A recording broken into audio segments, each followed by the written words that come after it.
pelanggaran nggak perlu. Tapi kalau ditanyakan kepada kita itu adalah yang menentukan nanti adalah dari pihak penegak hukum ya. Panwas tidak bisa memutuskan itu. Tapi yang jelas Panwas memproses itu semua sampai ke tangan pihak. Ini barang bukti yang udah masuk sini berupa apa ya?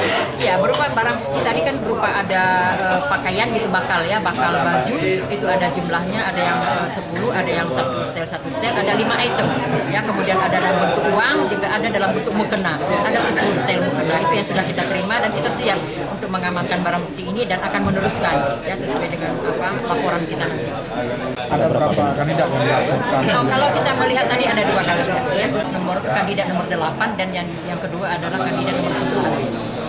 Ya semuanya saya kalau Panwas tetap berprinsip ya, kita tidak mau mengambil sebuah sikap hari ini, tapi semuanya adalah proses hukum yang menentukan apakah ada pilkada ulang atau tidak, itu semua proses hukum nanti yang menjawabnya ya.